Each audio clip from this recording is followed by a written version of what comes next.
Hi, and welcome back to Crochet Every Day with Judy. Today we're reading from Alice in Wonderland, starting with Chapter 5, Advice from a Caterpillar. The caterpillar and Alice looked at each other in silence. At last the caterpillar took the hookah out of its mouth and addressed her in a languid, sleepy voice. "Who are you?" said the caterpillar. This was not an encouraging opening for a conversation. Alice replied rather shyly, I hardly know, sir, just at present. At least I know who I was when I got up this morning, but I think I must have been changed several times since then." "What do you mean by that?" said the caterpillar sternly. "Explain yourself." "I cannot explain myself, I'm afraid, sir," said Alice, "because I'm not myself, you see." "I don't see," said the caterpillar. "I'm afraid I can't put it more clearly," Alice replied very politely, "for I can't understand it myself to begin with, and being so many different sizes in a day is very confusing." "It isn't," said the caterpillar. "Well, perhaps you haven't found it so yet," said Alice, "but when you have to turn into a chrysalis, you will someday, you know, and then after that into a butterfly, I should think you'll feel it a little queer, won't you?" "Not a bit," said the caterpillar. "Well, perhaps your feelings may be different," said Alice. "All I know is, it would feel very queer to me." "You?" said the caterpillar contemptuously. "Who are you?" Which brought them back again to the beginning of the conversation. Alice felt a little irritated at the caterpillar's making such very short remarks, and she drew herself up and said very gravely, "I think you ought to tell me who you are first." "Why?" said the caterpillar. Here was another puzzling question, and as Alice could not think of any good reason, and as the caterpillar seemed to be in a very unpleasant state of mind, she turned away. "Come back," said the caterpillar called after her. "I've something important to say." This sounded promising, certainly. Alice turned and came back again. "Keep your temper," said the caterpillar. "Is that all?" said Alice, swallowing down her anger as well as she could. "No," said the caterpillar. Alice thought she might as well wait, as she had nothing else to do, and perhaps after all it might tell her something worth hearing. For some minutes it puffed away without speaking, but at last it unfolded its arms, took the hookah out of its mouth, and said, "So you think you're changed, do you?"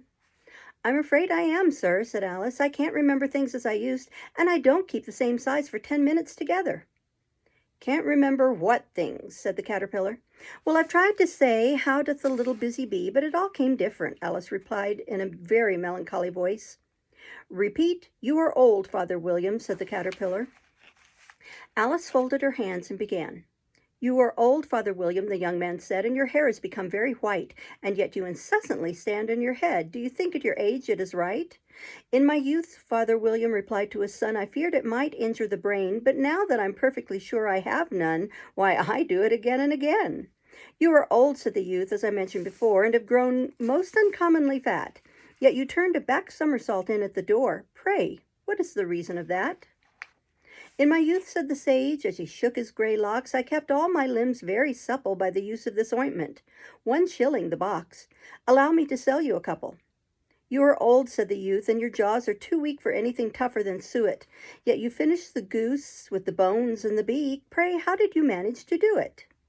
"In my youth," said his father, "I took to the law and argued each case with my wife, and the muscular strength which it gave to my jaw has lasted the rest of my life." "You are old," said the youth. "One would hardly suppose that your eye was as steady as ever. Yet you balance an eel on the end of your nose. What made you so awfully clever?" "I have answered 3 questions, and that is enough," said his father. "Don't give yourself airs." "Do you think I can listen all day to such stuff? Be off, or I'll kick you downstairs." "That is not said right," said the caterpillar. "Not quite right, I'm afraid," said Alice timidly. "Some of the words have got altered." "It is wrong from beginning to end," said the caterpillar decidedly, and there was silence for some minutes. The caterpillar was the first to speak. "What size do you want to be?" it asked. "Oh, I'm not particular as to size," Alice hastily replied. "Only one doesn't like changing so often, you know." "I don't know," said the caterpillar. Alice said nothing. She had never been so much contradicted in all her life before, and she felt that she was losing her temper. "Are you content now?" said the caterpillar. "Well, I should like to be a little larger, sir, if you wouldn't mind," said Alice. 3 inches is such a wretched height to be." "It is a very good height indeed," said the caterpillar angrily, rearing itself upright as it spoke. It was exactly 3 inches high. "But I'm not used to it," pleaded poor Alice in a piteous tone, and she thought to herself, I wish the creatures wouldn't be so easily offended." "You'll get used to it in time," said the caterpillar, and it put the hookah back into its mouth and began smoking again. This time Alice waited patiently until it chose to speak again. In a minute or two, the caterpillar took the hookah out of its mouth and yawned once or twice and shook itself. Then it got down off the mushroom and crawled away into the grass, merely remarking as it went, "One side will make you grow taller, and the other side will make you grow shorter." "One side of what? The other side of what?" thought Alice to herself. "Of the mushroom," said the caterpillar, just as if she asked it aloud, and in another moment it was out of sight. Alice remained looking thoughtfully at the mushroom for a minute, trying to make out which were the two sides of it, and as it was perfectly round, she found this a very difficult question. However, at last she stretched her arms round it as far as they would go and broke off a bit of the edge with each hand. "And now which is which?" she said to herself, and nibbled a little of the right-hand bit to try the effect. The next moment she felt a violent blow underneath her chin. It had struck her foot. She was a good deal frightened by this very sudden change, but she felt that there was no time to be lost, as she was shrinking rapidly, so she set to work at once to eat some of the other bit. Her chin was pressed so closely against her foot that there was hardly room to open her mouth, but she did it at last and managed to swallow a morsel of the left-hand bit. "Come, my head's free at last," said Alice in a tone of delight, which changed into alarm in another moment when she found that her shoulders were nowhere to be found.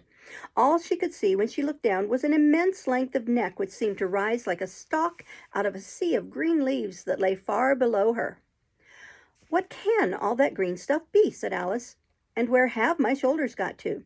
And oh, my poor hands, how is it I can't see you?" She was moving them about as she spoke, but no result seemed to follow except a little shaking among the distant green leaves. As there seemed to be no chance of getting her hands up to her head, she tried to get her head down to them, and was delighted to find that her neck would bend about easily in any direction like a serpent. She had just succeeded in curving it down into a graceful zigzag, and was going to dive in among the leaves, which she found to be nothing but the tops of the trees under which she had been wandering, when a sharp hiss made her draw back in a hurry. A large pigeon had flown into her face and was beating her violently with its wings. "Serpent!" screamed the pigeon. "I'm not a serpent," said Alice indignantly. "Let me alone."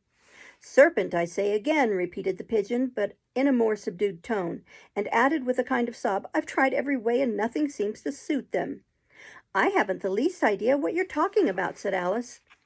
"I've tried the roots of trees, and I've tried banks, and I've tried hedges," the pigeon went on without attending to her. "But those serpents, there's no pleasing them." Alice was more and more puzzled, but she thought there was no use in saying anything more till the pigeon had finished. "As if it wasn't trouble enough hatching the eggs," said the pigeon, "and I must be on the lookout for serpents night and day. Why, I haven't had a wink of sleep these 3 weeks." "I'm very sorry you've been annoyed," said Alice, who was beginning to see its meaning. "And just as I'd taken the highest tree in the wood," continued the pigeon, raising its voice to a shriek, "and just as I was thinking I should be free of them at last, they must needs come wriggling down from the sky. Ugh, serpent!" "But I'm not a serpent, I tell you," said Alice. I'm a... "Well, what are you?" said the pigeon. "I can see you're trying to invent something." I'm a little girl," said Alice, rather doubtfully, as she remembered the number of changes she had gone through that day. "A likely story indeed," said the pigeon in a tone of the deepest contempt. "I've seen a good many little girls in my time, but never one with such a neck as that." No, you're a serpent, and there's no use denying it. I suppose you'll be telling me next that you never tasted an egg." "I have tasted eggs, certainly," said Alice, who was a very truthful child, "but little girls eat eggs quite as much as serpents do, you know." "I don't believe it," said the pigeon, "but if they do, why then they're a kind of serpent, that's all I can say." This was such a new idea to Alice that she was quite silent for a minute or two, which gave the pigeon the opportunity of adding, "You're looking for eggs, I know that well enough, and what does it matter to me whether you're a little girl or a serpent?" "It matters a good deal to me," said Alice hastily, "but I'm not looking for eggs, as it happens, and if I was, I shouldn't want yours. I don't like them raw." "Well, be off then," said the pigeon in a sulky tone as it settled down again into its nest. Alice crouched down among the trees as well as she could, for her neck kept getting entangled among the branches, and every now and then she had to stop and untwist it. After a while, she remembered that she still held the pieces of mushroom in her hands, and she set to work very carefully, nibbling first at one and then at the other, growing sometimes taller and sometimes shorter until she had succeeded in bringing herself down to her usual height. It was so long since she had been anything near the right size that she felt quite strange at first, but she got used to it in a few minutes and began talking to herself as usual. Come, there's half my plan done now. How puzzling all these changes are. I'm never sure what I'm going to be from one minute to another. However, I've got back to my right size. The next thing is to get into that beautiful garden. How is that to be done, I wonder? As she said this, she came suddenly upon an open place with a little house in it, about 4 feet high. Whoever lives there, thought Alice, it'll never do to come upon them this size. Why, I should frighten them out of their wits. So she began nibbling at the right-hand bit again, and did not venture to go near the house till she had brought herself down to 9 inches high. Chapter 6. Pig and Pepper. For a minute or two, she stood looking at the house and wondering what to do next, when suddenly a footman in livery came running out of the wood. She considered him to be a footman because he was in livery. Otherwise, judging by his face only, she would have called him a fish, and rapped loudly at the door with his knuckles. It was opened by another footman in livery with a round face and large eyes like a frog, and both footmen, Alice noticed, had powdered hair that curled all over their heads. She felt very curious to know what it was all about, and crept a little way out of the wood to listen. The fish footman began by producing from under his arm a great letter nearly as large as himself, and this he handed over to the other, saying in a solemn tone, "For the Duchess, an invitation from the Queen to play croquet." The frog footman repeated in the same solemn tone, only changing the order of the words a little. "From the Queen, an invitation for the Duchess to play croquet." Then they both bowed low, and their curls got entangled together. Alice laughed so much at this that she had to run back into the wood for fear of their hearing her, and when she next peeped out, the fish footman was gone, and the other was sitting on the ground near the door, staring stupidly up into the sky. Alice went timidly up to the door and knocked. "There's no sort of use in knocking," said the footman, "and that for 2 reasons. First, because I'm on the same side of the door as you are. Secondly, because they're making such a noise inside no one could possibly hear you. And certainly there was a most extraordinary noise going on within, a constant howling and sneezing, and every now and then a great crash, as if a dish or a kettle had been broken to pieces." "Please then," said Alice, "how am I to get in?" "There might be some sense in your knocking," the footman went on without attending to her, "if we had the door between us. For instance, if you were inside, you might knock and I could let you out, you know." He was looking up into the sky all the time he was speaking, and this Alice thought decidedly uncivil. "But perhaps he can't help it," she said to herself. "His eyes are so very nearly at the top of his head, but at any rate he might answer questions. How am I to get in?" she repeated aloud. "I shall sit here," the footman remarked, "till tomorrow." At this moment the door of the house opened, and a large plate came skimming out straight at the footman's head. It just grazed his nose and broke to pieces against one of the trees behind him. "Or next day, maybe," the footman continued in the same tone, exactly as if nothing had happened. "How am I to get in?" Alice asked again in a louder tone. "Are you to get in at all?" said the footman. "That's the first question, you know." It was, no doubt, only Alice did not like to be told so. "It's really dreadful," she muttered to herself, "the way all the creatures argue. It's enough to drive one crazy." The footman seemed to think this a good opportunity for repeating his remark with variations. "I shall sit here," he said, "on and off for days and days." "But what am I to do?" said Alice. "Anything you like," said the footman, and began whistling. "Oh, there's no use in talking to him," said Alice desperately. "He's perfectly idiotic." And she opened the door and went in. The door led right into a large kitchen, which was full of smoke from one end to the other. The Duchess was sitting on a 3-legged stool in the middle, nursing a baby. The cook was leaning over the fire, stirring a large cauldron which seemed to be full of soup. "There's certainly too much pepper in that soup," Alice said to herself, as well as she could for sneezing. There was certainly too much of it in the air. Even the Duchess sneezed occasionally. And as for the baby, it was sneezing and howling alternately without a moment's pause.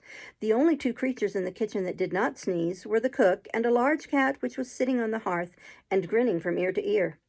"Please, would you tell me," said Alice, a little timidly, for she was not quite sure whether it was good manners for her to speak first, "why your cat grins like that?" "It's a Cheshire Cat," said the Duchess, "and that's why. Pig." She said the last word with such violence that Alice quite jumped, but she saw in another moment that it was addressed to the baby and not to her, so she took courage and went on again. "I didn't know that Cheshire Cats always grinned. In fact, I didn't know the cats could grin." "They all can," said the Duchess, "and most of them do." "I don't know of any that do," Alice said very politely, feeling quite pleased to have got into a conversation. "You don't know much," said the Duchess, "and that's a fact." Alice did not at all like the tone of this remark, and thought it would be as well to introduce some other subject of conversation.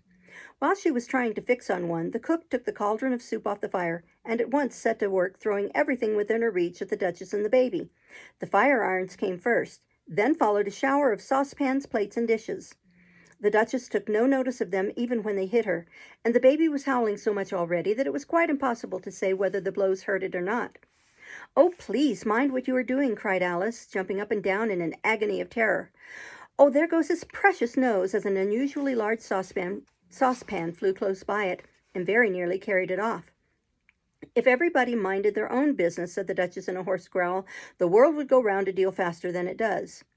"Which would not be an advantage," said Alice, who felt very glad to get an opportunity of showing off a little of her knowledge. "Just think what work it would make with the day and night. You see, the earth takes 24 hours to turn round on its axis." "Talking of axis," said the Duchess, "chop off her head." Alice glanced rather anxiously at the cook to see if she meant to take the hint, but the cook was busily stirring the soup and seemed not to be listening, so she went on again. 24 hours, I think, or is it 12? Oh, don't bother me," said the Duchess. "I could never abide figures." And with that she began nursing her child again, singing a sort of lullaby to it as she did so, and giving it a violent shake at the end of every line. "Speak roughly to your little boy, and beat him when he sneezes. He only does it to annoy, because he know it teases." Chorus, in which the cook and the baby joined. "Wow, wow, wow." While the Duchess sang the second verse of the song, she kept tossing the baby violently up and down, and the poor little thing howled so that Alice could hardly hear the words. "I speak severely to my boy, I beat him when he sneezes, for he can thoroughly enjoy the pepper when he pleases."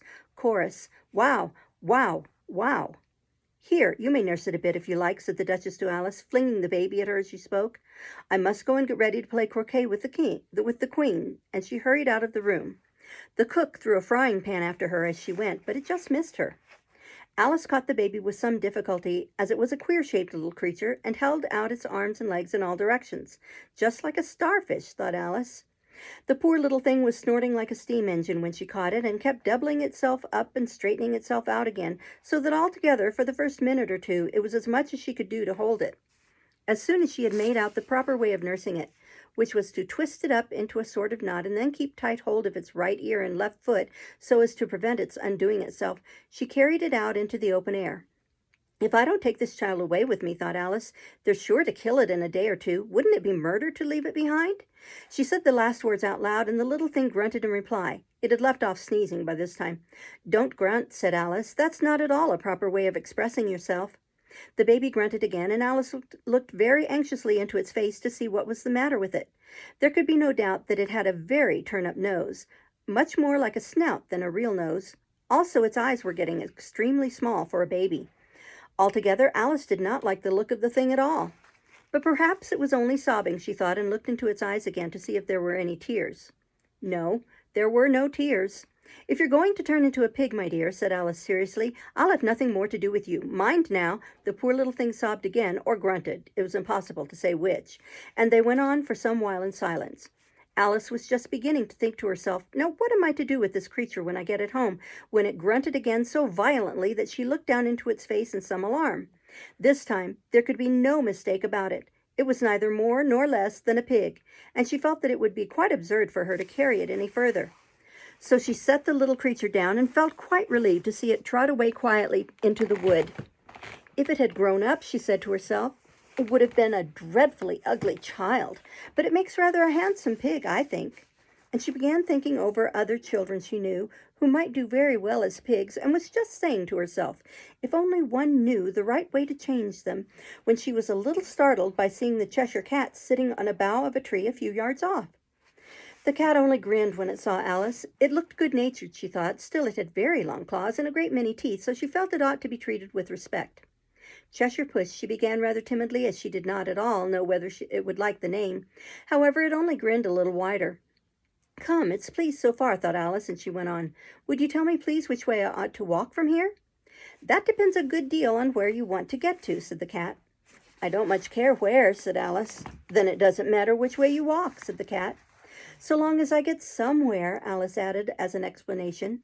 "Oh, you're sure to do that," said the cat, "if you only walk long enough." Alice felt that this could not be denied, so she tried another question. "What sort of people live about here?" In that direction, the cat said, waving its right paw around, lives a hatter, and in that direction, waving the other paw, lives a March hare. Visit either you like, they're both mad. But I don't want to go among mad people, Alice remarked. Oh, you can't help that, said the cat. We're all mad here. I'm mad, you're mad. How do you know I'm mad, said Alice. You must be, said the cat, or you would not have come here. Alice didn't think that proved it at all. However, she went on, and how do you know that you're mad? To begin with, said the cat, a dog's not mad. You grant that? I suppose so, said Alice. Well then, the cat went on, you see a dog growls when it's angry and wags its tail when it's pleased. Now I growl when I'm pleased and wag my tail when I'm angry. Therefore, I'm mad. I call it purring, not growling, said Alice. Call it what you like, said the cat. Do you play croquet with the queen today? I should like it very much, said Alice, but I haven't been invited yet. You'll see me there, said the cat, and vanished. Alice was not much surprised at this. She was getting so well used to queer things happening. While she was still looking at the place where it had been, it suddenly appeared again. By the by, what became of the baby, said the cat. I'd nearly forgotten to ask. It turned into a pig, Alice answered very quietly, just as if the cat had come back in a natural way. I thought it would, said the cat, and vanished again. Alice waited a little, half expecting to see it again, but it did not appear, and after a minute or two she walked on in the direction in which the March hare was said to live. I've seen hatters before, she said to herself. The March hare will be much the most interesting, and perhaps as this is May, it won't be raving mad. At least, not so mad as it was in March. As she said this, she looked up, and there was the cat again, sitting on the branch of a tree.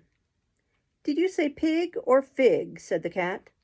I said pig, replied Alice, and I wish you wouldn't keep appearing and vanishing so suddenly.